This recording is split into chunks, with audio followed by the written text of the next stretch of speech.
ROI continued. Return on investment में formula क्या था? Profit before interest and tax, that is net profit before interest tax and dividend divided by capital employed. Numerator done. अब हम बात कर रहे हैं कि ये कैपिटल एम्प्लॉयड क्या होता है। कैपिटल एम्प्लॉयड कैलकुलेट करने की दो अप्रोचेस हैं। कैपिटल एम्प्लॉयड कैलकुलेट करने की दो अप्रोचेस हैं। कौन सी दो अप्रोचेस? ध्यान से देखना। एक को बोलते हैं लायबिलिटी साइड अप्रोच, एक होती है लायबिलिटीज साइड अप्रोच, और एक होती है एसेट्स साइड अप्रोच। एक लायबिलिटी साइड अप्रोच और एक एसेट साइड अप्रोच। एक एक करके बात करते हैं। क्या कहती है ये liabilities side approach? What do you mean by capital employed?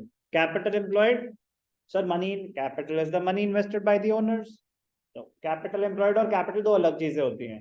Capital is definitely the money invested by the owners, but capital employed is the total money invested in the business. It may be invested by the owners or it may have been invested through borrowings. आपने business में पैसा कितना लगा रखा है? जो अपना लगा रखा है वो तो एक चीज हो गई, वो तो इक्विटी हो गया। अगर आपने कहीं से बोरो करके भी बिजनेस में पैसा लगा रखा है तो वो भी कैपिटल एम्प्लॉयड का पार्ट माना जाएगा। ओके, तो लायबिलिटीज में बड़ा सिंपल सा फॉर्मूला है, equity plus debt. Equity plus debt. Equity में क्या आता है? इक्विटी में आते हैं आपके शेयर होल्डर्स फंड्स, और क्या आता है आपका? Reserves and surplus. तो ये तो हम बचपन से डेट इक्विटी रेशियो करते आए हैं, तो हमें इक्विटी पता है, हमें डेट भी पता है। When we say debt, are we talking about the total debt और only the long term debt? Only the long term debt. तो यहाँ पे क्या आ जाएगा? एक आपके आ जाएंगे लॉन्ग टर्म बोरोइंग्स और एक आ जाएगा आपका long term provisions. Long term borrowings and long term provisions. Equity plus debt. अब ध्यान क्या देना होता है? अब ध्यान क्या देना होता है कि आपने तो पूरा इक्विटी और डेट ले लिया। ऐसा भी तो हो सकता है कि कुछ पैसा रेज किया था, कुछ पैसा रेज किया था जिसमें से कुछ पैसा बिजनेस के बाहर इन्वेस्ट हो गया। ऐसा हो सकता है कि कुछ पैसा आपने रेज किया था, रेज शेयर्स इशू करे थे, पैसा रेज किया था, लोन बोरो किया था, पैसा रेज किया था, बट उसमें से कुछ पैसा आपने बिजनेस के बाहर इन्वेस्ट कर दिया। उसको कहते हैं नॉन ट्रेड इन्वेस्टमेंट्स। क्या बोलते हैं उसको? Non trade investments. अगर ऐसा कुछ है, क्वेश्चन ही बताएगा ना हमें, तो अगर ऐसा कुछ है तो वो हमें माइनस करना है। तो इक्विटी प्लस डेट माइनस क्या? Non trade investments. और क्या माइनस करना है? अगर अगर कोई फिक्टिशियस एसेट्स हैं, अगर कोई फिक्टिशियस एसेट्स आपके एक्सपेंसेस लॉसेस जो अभी राइट ऑफ नहीं हुए, as per rule companies act कहता है कि वो फर्स्ट ईयर में राइट ऑफ करने हैं, तो होने नहीं चाहिए कि जो बच गए हो राइट ऑफ करने। थियोरेटिकली तो कुछ भी हो सकता है, थियोरेटिकली तो कुछ भी हो सकता है। कोई आपका अक्यूमुलेटेड लॉस है,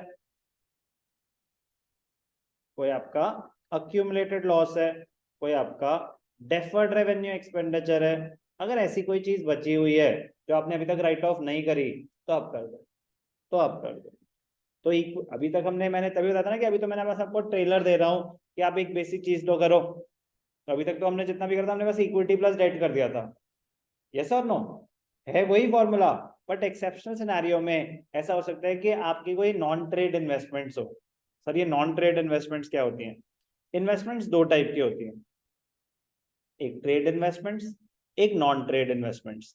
ट्रेड इन्वेस्टमेंट्स वो होती हैं जो या तो मैंने अपने बिजनेस में ही कर रखी हैं एसेट्स एक्वायर करने में, या मैंने कहीं और इन्वेस्टमेंट कर रखी हैं लेकिन मेरे बिजनेस को प्रमोट करने में वो हेल्प करती हैं।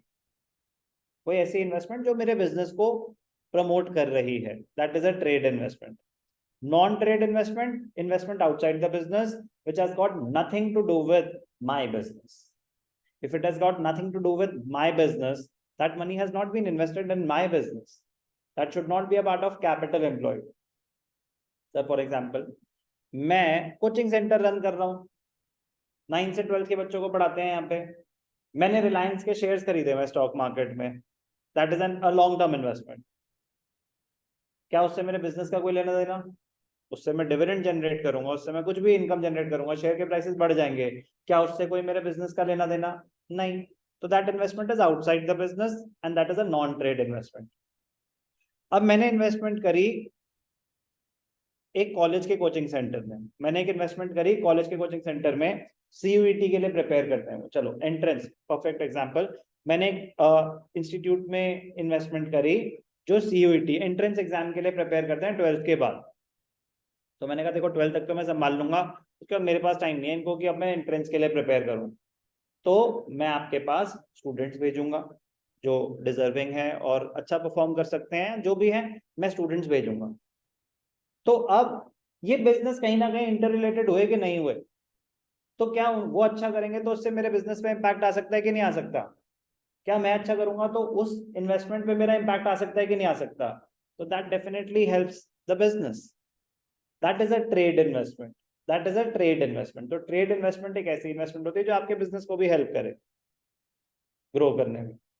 नॉन ट्रेड होती है जिसका आपके बिजनेस से कोई लेना देना नहीं है, तो जिस इन्वेस्टमेंट का आपके बिजनेस से कोई लेना देना नहीं है, that should not be a part of capital employed. But sir investments तो एसेट साइड पे आती हैं, तो लाइबिलिटी साइड अप्रोच पे उसका क्या मतलब? डाउट आ सकता है कि इन्वेस्टमेंट्स तो एसेट साइड पे आती हैं, लाइबिलिटी साइड अप्रोच पे उसका क्या मतलब? तो लाइबिलिटी साइड अप्रोच, आपने जब equity plus debt add up किया तो आपने तो वो सारे पैसे ऐड कर दिए जो शेयर्स इशू करके रेज हुए, जो रिजर्व्स में पड़े हैं, और जो आपने बोरोइंग्स करी, long term borrowings, long term, सब पूरा एड अप कर दिया। अब कुछ पैसा जो इन्वेस्ट हुआ है उनमें से ही तो हुआ होगा। तो अगर कुछ पैसा बिजनेस के बाहर इन्वेस्ट हो रखा है तो वो फिर आपके कैपिटल एम्प्लॉयड का पार्ट नहीं होना चाहिए, इसलिए हमें वो खुद माइनस करना पड़ेगा। अदरवाइज तो हमने पूरा पैसा कवर कर लिया कैपिटल एम्प्लॉयड में। ओके, तो ये थी liability side approach. Sir asset side approach क्या है? बताता हूं बेटा कलर चेंज करके, ध्यान से देखेंगे। एसेट्स साइड अप्रोच, ये एसेट साइड अप्रोच क्या है? Asset side approach, liability side approach, asset side approach. Asset side approach कहती है, बता चुका हूं, नॉन करेंट एसेट्स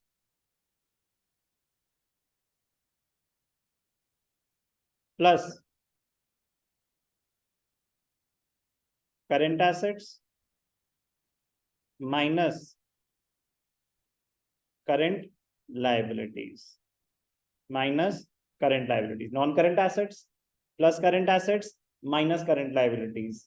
अब मैं नॉन करेंट एसेट्स को अभी रेफरेंस के लिए एनसीए लिखूंगा, सीए सीएल, प्लीज आप शॉर्ट फॉर्म नहीं यूज करेंगे, बट मैं अब लिखा चुका हूं ना, तो अब मैं उसको कॉन्सेप्ट के लिए मैं यूज करूंगा। तो ये क्या हो गया? Non current assets plus current assets minus current liabilities. कोई भी डाउट? अब ये नॉन करेंट एसेट्स, चलो एक एक करके बात करते हैं। ये current assets minus current liabilities क्या होती हैं?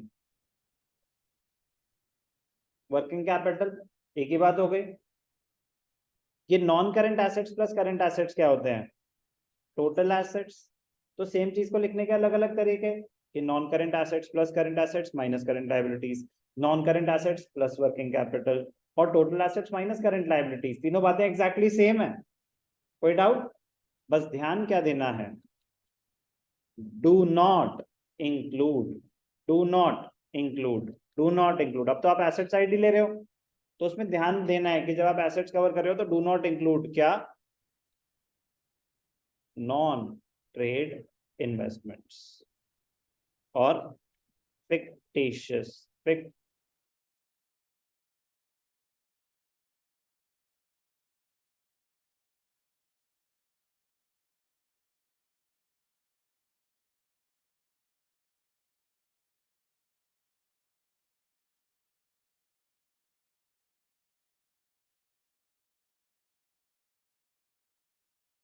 स्क्रीन विजिबल है परी? Yes sir. लास्ट क्या सुनाई दिया था बेटा? सर ये non sir liability side approach, asset side approach. ठीक है, नहीं मतलब ये do not include non trade investments सुनाई दिया था।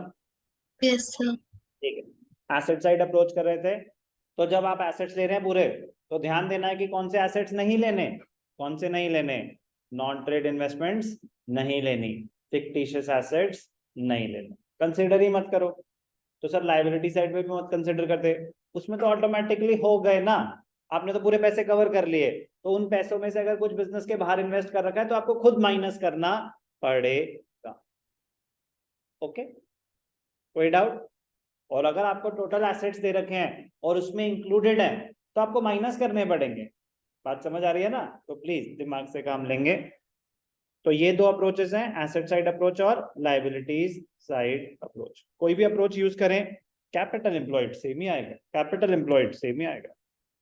तो चलो जल्दी से, आरओआई का फॉर्मूला क्या है?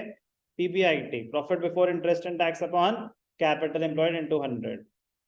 Net profit is taken before interest, तो interest is not an operating cost, तो इसलिए उसको लास्ट में अलग से माइनस करेंगे। taxes levied on the profit earned by the company, वो भी dividend is an appropriation।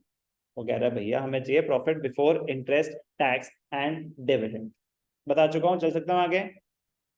Capital employed, मजेदार पॉइंट तो यही है, कैपिटल एम्प्लॉयड दो अप्रोचेस हैं, लाइबिलिटी साइड अप्रोच और asset side approach. Liability side approach में आपने क्या करना है?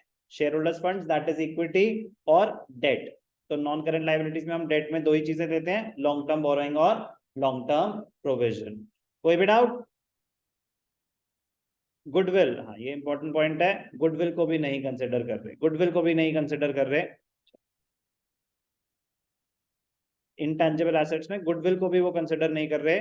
तो ध्यान देंगे, ये इंपॉर्टेंट पॉइंट है कि अगर गुडविल एग्जिस्ट करती है, अगर गुडविल एग्जिस्ट करती है तो उसको भी माइनस कर दो। Equity plus debt minus non trade investment, fictitious assets and goodwill. कह रहे गुडविल को कंसिडर नहीं करना, गुडविल को कंसिडर नहीं करना जो आप आरओआई निकालना चाहते हो। वो कोई क्योंकि उसकी रेवेन्यू जो है ना गारंटीड नहीं है, मतलब गुडविल का जो आपने एंटिसिपेटेड प्रॉफिट्स कैलकुलेट कर रहे हैं वो सर्टेन नहीं है, मतलब वो certain land building plant machinery की एक्चुअल चीजें हैं।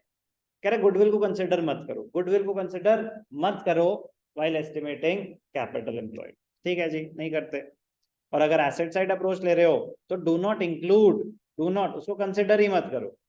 लाइबिलिटी साइड ले रहे हो तो आपने तो टोटल लाइबिलिटीज ले ली, इक्विटी प्लस डेट, उसमें से माइनस कर दो non trade investment, fictitious assets and goodwill, minus कर दो। एसेट साइड अप्रोच ले रहे हो तो उनको कंसिडर ही मत करना। Following item deducted liability side approach में, एसेट साइड अप्रोच ले रहे हो तो उनको कंसिडर ही मत करना। Asset side approach non current assets plus working capital. और अगर ध्यान से देखना, आपको बता दिया कि इन्वेस्टमेंट्स दो टाइप की होती हैं, trade investments, non trade investments. कौन सी कंसिडर करते हैं? ट्रेड इन्वेस्टमेंट्स इंक्लूडेड होती हैं कैपिटल एम्प्लॉयड में, नॉन ट्रेड इन्वेस्टमेंट्स इंक्लूडेड नहीं होती। बट सर अगर सिर्फ इन्वेस्टमेंट्स लिखा है, सिर्फ इन्वेस्टमेंट्स लिखा है 50 लाख, तो वो क्या मानेंगे, ट्रेड या नॉन ट्रेड? हम अज्यूम करेंगे कि ट्रेड है, हम अज्यूम करेंगे कि ट्रेड है। It is assumed that all non-current investments are trade investments unless specified to be non-trade। जब तक वो स्पेसिफाई नहीं कर रहे, सारी की सारी इन्वेस्टमेंट्स ट्रेड इन्वेस्टमेंट्स मानी जाएंगी। ओके जी, okay okay okay, working capital आपको बता दिया है, ठीक है। हाँ सारी बातें ऑलरेडी कवर्ड है, ठीक है। चलो इंपॉर्टेंट पॉइंट, क्यों कर रहे हैं ये सब, इतनी मेहनत हम, ऑब्जेक्टिव क्या है? ROI assesses the overall performance, the profitability of the enterprise. It measures how efficiently the resources of the business are used. Return on capital employed is a fair measure of profitability of any concern with the result that performance or different industries may be, with the result that it is the result with which the performance of different industries can be compared। अब अगर मैं investor हूं, मुझे पैसा डालना है, मैं तो सिंपल से उसमें डालूंगा ना जिसका आरओआई ज्यादा है। यस और नो, देख लूंगा ट्रेंड की कंसिस्टेंटली परफॉर्म कर रहे हैं कि नहीं कर रहे, सिंपल इंडिकेटर है, आरओआई ज्यादा है, आंख बंद करके पैसे डालेंगे।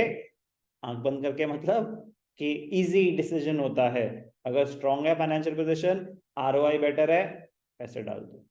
Okay. An enterprise should have a satisfactory ratio. To assess whether the ratio is satisfactory or not, it should be compared with its own ratios over the past years or with ratios of other enterprises in the same industry and और industry standards कि हमें कैसे पता चलेगा अच्छा कर रहे हैं. एक होता है इंट्रा फर्म कंपैरिजन कि अपने ही पास्ट परफॉर्मेंस से कंपेयर करो ग्रोथ दिख रही है कि नहीं दिख रही, और एक होता है inter firm comparison similar firms in the same industry उनसे कंपेयर करो या इंडस्ट्री स्टैंडर्ड क्या है कि इस इंडस्ट्री में 20% अच्छा रेशियो माना जाता है. आप 22 कमा रहे हो, बहुत अच्छी बात है.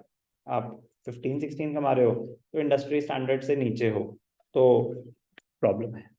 ठीक है ना, थोड़ा सा और मेहनत करो. I repeat, this is one of the most important ratio, ROI.